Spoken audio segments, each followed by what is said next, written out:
জেনে অবাক হবেন যে নারীর শরীরে এমন 7টি জায়গা আছে যেখানে ছোঁয়া দিলে সে নিজেই কাছে টেনে নেয়। নারীর হৃদয়ে পৌঁছাতে হলে শুধু কথাই চলবে না, ছোঁয়ার মধ্যেও থাকতে হবে সম্মান, অনুভূতি আর ভালোবাসার পরিপূর্ণ প্রকাশ। একজন নারী যখন কাউকে ভালোবাসে, সে শুধু মুখে বলে না, সে তার চোখে, শরীরের ভাষায়, স্পর্শে সেই ভালোবাসা প্রকাশ করে। কিন্তু এই ভালোবাসা কখনোই শরীরের খেলায় সীমাবদ্ধ নয়। এটি এক গভীর আত্মিক সংযোগ, যা সম্মান, বিশ্বাস আর নিরাপত্তার ভিত্তিতে গড়ে ওঠে। আজকের এই ভিডিওতে আমরা জানব নারীর শরীরের এমন 7টি সংবেদনশীল অংশ সম্পর্কে যেখানে ভালোবাসা ও আন্তরিক স্পর্শ পেলে নারী নিজেই পুরুষের প্রতি আকৃষ্ট হয়ে পড়ে, মনে প্রাণে, আত্মায়। এই ভিডিও শুধু সম্পর্কে ঘনিষ্ঠতা আনার জন্য নয়, বরং নারীর আবেগকে বুঝে তাকে সম্মান দিয়ে ভালোবাসার গভীর বন্ধন তৈরির জন্য।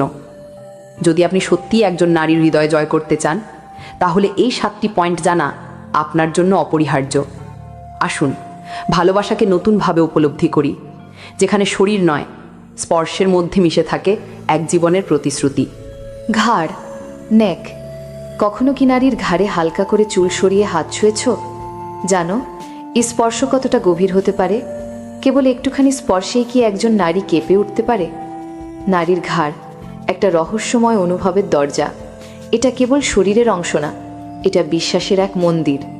এই জায়গায় স্পর্শ মানেই আমি তোমায় সম্মান করি, আমি পাশে আছি। ঘাড়ে আলতো চুমু বা কোমল ছোঁয়া নারীর মনে এমন ঢেউ তোলে যা কথায় বলা যায় না। সে কেবল শরীর দিয়ে নয়, মন দিয়ে কাছে টানতে শুরু করে। ঘাড়ে ছোঁয়া মানে তার হৃদয়ের ভেতরে প্রবেশ করার চাবি। যেখানে স্নায়ু তীক্ষ্ণ, অনুভূতি গভীর, সেখানে স্পর্শ মানেই প্রেমের বার্তা। একজন নারী কখনোই তার ঘাড় ছুঁতে দেয় না কাউকে, যদি না সে বিশ্বাস করে, ভালোবাসে। এই স্পর্শ থাকে সম্মান, আবেগ আর নিরাপত্তা। যখন তুমি ঘাড়ে হাত রাখো, সে বুঝে যায় যে তুমি আমার আর আমি তোমার। তাই ঘাড় শুধু ঘনিষ্ঠতার প্রতীক নয়, এটা নারীর আত্মিক আত্মসমর্পণের এক গভীর মুহূর্ত। 2. কোমর, ওয়েস্ট। কখনো কি এক নারীর কোমরে হাত রাখার সময় তার নিঃশ্বাস বদলাতে দেখেছ? জানো কোমরে আলতো ছোঁয়া নারীকে কতটা নিরাপত্তা দেয়? সত্যি করে বলো, তুমি কি কখনো তার কোমরে হাত রেখে তাকে বলেছ, তুমি আমার? নারীর কোমর এটা কেবল শরীরের বাঁক নয়, এটা আত্মসমর্পণের প্রতীক। যখন তুমি কোমরে স্পর্শ করো, তুমি বলো না, তুমি বোঝাও, আমি তোমায় আঁকড়ে ধরেছি। এই স্পর্শে থাকে দায়িত্ব, ভালোবাসা, মালিকানার এক গভীর ঘোষণা। নারী তখন কেবল স্পর্শ পায় না, পায় নিরাপত্তা। সে বুঝে যায় এই মানুষটা আমাকে আগলে রাখতে চায়, আর সেই বোঝার গভীরতায় সে নিজের অজান্তেই তোমার দিকে ঝুঁকে পড়ে। বাইরে হাঁটার সময় যদি সে কোমরে তোমার হাতের ওম পায়, তবে সে মনে মনে বলে, এই মানুষটাই আমার আসল ভরসা। সে গর্ব করে, শান্ত হয়, ভালোবাসা জেগে ওঠে। কোমরের স্পর্শ তাই শুধুই কামনা নয়, এটা এক গভীর দায়িত্ব যা নারীকে নিজের করে তোলে। 3. হাত ও আঙুল, হ্যান্ডস অ্যান্ড ফিঙ্গার্স। একজন নারীর হাত ধরলে কি অনুভব করো? কেবল আঙুল ছুঁয়ে কি হৃদয় ছোঁয়া যায়? কখনো কি ভেবেছ হাত ধরা মানে আসলে মন ধরা? নারীর হাত শুধু কোমল নয়, ওখানে লুকিয়ে থাকে তার বিশ্বাস। যখন সে হাত বাড়িয়ে দেয়, সে শুধু শরীর নয়, হৃদয় বাড়িয়ে দেয়। হাত ধরা মানে আমি তোমার পাশে থাকতে চাই, আমি তোমায় বিশ্বাস করি। একটা আলতো হাত ধরা নারীর মনের হাজার দুশ্চিন্তা দূর করে দেয়। সে মনে করে তুমি তাকে কখনো ছেড়ে যাবে না। হাতে হাত রাখলেই সে নিজেকে নিরাপদ ভাবে, শান্ত ভাবে, ভালোবাসার মধ্যে হারিয়ে যেতে চায়। আঙুলে আঙুল জড়িয়ে ধরা মানে তুমি আমার, আমি তোমার। এটা শরীরের নয়, আত্মার স্পর্শ। যখন সে তোমার হাত ধরে রাখে, বোঝো সে তোমায় ছাড়তে চায় না। আর যদি তুমি সেই হাতটা শক্ত করে ধরতে পারো সম্মান দিয়ে, তবে সে শুধু কাছে আসবে না, সে সারা জীবন তোমার হাত ধরেই থাকতে চাইবে। 4. চোখের ভাষা ও দৃষ্টি, আই কন্ট্যাক্ট। কখনো কি এমনভাবে কারোর চোখের দিকে তাকিয়েছ যেখানে পৃথিবী থেমে গেছে? জানো নারীর চোখে লুকিয়ে থাকে তার ভালোবাসার নীরব কবিতা। চোখে চোখ রাখা কি শুধু দেখা, নাকি সেটা এক গভীর প্রতিশ্রুতি? নারীর চোখ এটা শুধু রং বা আকৃতির সৌন্দর্য নয়, এটা তার আত্মার দরজা।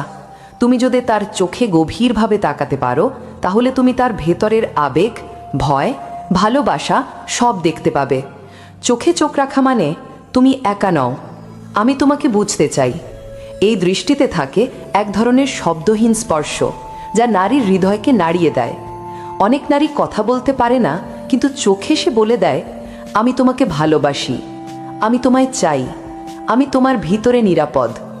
চোখে চোখ রেখে যদি তুমি তাকিয়ে থাকতে পারো, ভয় নয়, আত্মবিশ্বাস নিয়ে, তাহলে তুমি শুধু তার শরীরে নয়, তার আত্মায় ছুঁয়ে ফেলো। এই দৃষ্টি হলো এমন এক স্পর্শ যা চিরকাল মনে গেঁথে থাকে। 5. চুলের স্পর্শ। ববর্ণ চুলের স্পর্শ। নিচের প্রশ্নগুলি। কখনো কি তার চুলের ভেতর দিয়ে হাত চালিয়ে দিয়েছো? খুব ধীরে, খুব মমতায়? জানো, নারীর চুলের স্পর্শ মানে তার ভিতরে ঢুকে যাওয়া। কেবল চুলে হাত রাখলেই কি সে চোখ বন্ধ করে শান্ত হয়ে যায়? নারীর চুল তার আবেগের এক নরম জমিন। এখানে শুধু ঘ্রাণ থাকে না, থাকে স্মৃতি, ভরসা আর আত্মিক উষ্ণতা। চুলে স্পর্শ করা মানে আমি তোমার পাশে আছি ছায়ার মতো। যখন তুমি হালকা করে তার চুলে হাত রাখো বা চুল সরিয়ে মুখের পাশে ছুঁয়ে দাও, তখন সে শুধু ভালোবাসা অনুভব করে না, সে নিজের অজান্তেই শান্ত হয়, ঘনিষ্ঠ হয়, কাঁধে মাথা রাখে। চুলের স্পর্শ এক ধরনের অসীম কোমলতা, যেখানে কামনা নীরব হয় আর স্নেহ জেগে ওঠে। এই ছোঁয়া বলে, তুমি শুধু আমার নাও, তুমি আমার যত্নেরও। আর তখন সে নিজেকে সম্পূর্ণভাবে তোমার হাতে তুলে দেয়। এই স্পর্শ নারীকে বলে দেয় তাকে সম্মান করা হচ্ছে, ভালোবাসা দিয়ে নয়, মমতা দিয়ে ছোঁয়া হচ্ছে। আর সেই মুহূর্তেই সে পুরুষের কাছে নিজে থেকেই আরও কাছে চলে আসে। 6. পিঠ বা কাঁধে স্পর্শ। কখনো কি এক নারীর কাঁধে হাত রেখে বলেছ, ভয় পেও না, আমি আছি? জানো, পিঠে বা কাঁধে একটা আলতো স্পর্শ কতটা নিরাপত্তা দেয় তাকে। কাঁধে হাত রাখলেই কি সে তোমার দিকে হেলে পড়ে না? নারীর কাঁধ আর পিঠ, এখানে সে তার ক্লান্তি রাখে, তার দিনভর ভার। আর যখন তুমি সেখানে হাত রাখো, তুমি কেবল ছুঁয়ে দাও না, তুমি তার ভার ভাগ করে নাও। এই স্পর্শ এক গভীর আশ্বাস, তুমি একা নও, আমি আছি সবটুকু নিয়ে। নারী তখন কেবল শরীর দিয়ে নয়, মন দিয়ে হালকা হতে শুরু করে। বিশেষ করে যখন সে ক্লান্ত, উদ্বিগ্ন কিংবা চিন্তিত, তখন তোমার হাত তার কাঁধে মানে হয় একটা দেয়াল, একটুকু ছায়া, এক চিলতে সাহস। এই স্পর্শে কামনা নেই, আছে গভীর মানবিকতা, যেটা বলে, তুমি আমার দায়িত্ব, আমার সম্মান, আমার সঙ্গী। আর তখনই নারী অনুভব করে, এই মানুষটার হাত আমি কখনো ছেড়ে দিতে চাই না। 7. আবেগময় মুহূর্তে সান্ত্বনার স্পর্শ। কখনো কি দেখেছো, যখন সে কাঁদে, ভেঙে পড়ে, তুমি কি তখন তার হাত ধরে তাকে বলো, আমি এখানে আছি? সেই ছোট্ট স্পর্শ কি শুধু শরীর ছুঁয়েছে, নাকি তার ভাঙা মনটাও জোড়া দিয়েছে? তোমার হাতের আলতো ছোঁয়া কি তাকে বলেছে, তুমি একা নও? একজন নারীর জীবনের সবচেয়ে দুর্বল মুহূর্তগুলোতে স্পর্শই তার সবচেয়ে বড় শক্তি। কাঁদতে কাঁদতে যখন সে হারিয়ে যায়, তখন তুমি তার হাত ধরলে সে বোঝে তার পাশে কেউ আছে। সে হাতের ছোঁয়া শুধু সান্ত্বনা নয়, এক গভীর আবেগের ভাষা। তুমি বলছো, আমার কাছে তুমি নিরাপদ, আমি তোমার দুঃখ ভাগ করে নেব। এই স্পর্শে তার মন শান্ত হয়, তার হৃদয় গড়ায় শক্তির বুনন। এটাই সত্যিকারের ভালোবাসার মুহূর্ত, যখন কোনো কথা নয়, স্পর্শই ভাষা হয়ে ওঠে। এই স্পর্শেই লুকিয়ে থাকে নারীর জীবনের সবচেয়ে সুন্দর রোম্যান্স, যার কোনো শব্দের দরকার নেই। আর তখনই সে নিজেই তোমার কাছে ফিরে আসে, সব ভয় ভুলে, শুধু তোমার। আজ আমরা জানলাম নারীর হৃদয়ের গোপন 7টি স্পর্শের জায়গা, যেখান থেকে শুরু হয় আসল ভালোবাসার ভাষা। ঘাড়ের কোমল স্পর্শ তাকে নিরাপত্তা দেয়, কোমরে আলতো হাত তাকে গর্বিত করে, আর হাত ধরা মানে প্রতিশ্রুতি। সব মিলিয়ে এক জীবনের বন্ধন। তোমার ভালোবাসা শুধু কথায় নয়, স্পর্শেও প্রকাশ করো, কারণ সত্যিকারের প্রেম তখনই হয় যখন সে নিজেই তোমার কাছে ফিরে আসে, তোমার স্পর্শে আত্মসমর্পণ করে। মনে রাখো, নারী শুধু শরীর নয়, তার মনে আর আত্মায় স্পর্শ করো, তখনই সম্পর্ক হবে চিরন্তন। যদি তোমারও কেউ ভালোবাসে, আজ থেকেই তার স্পর্শের ভাষা বুঝতে শুরু করো। ভালোবাসা শুধু কথা নয়, এটা হলো অনুভূতি, স্পর্শ, বিশ্বাস আর সম্মান।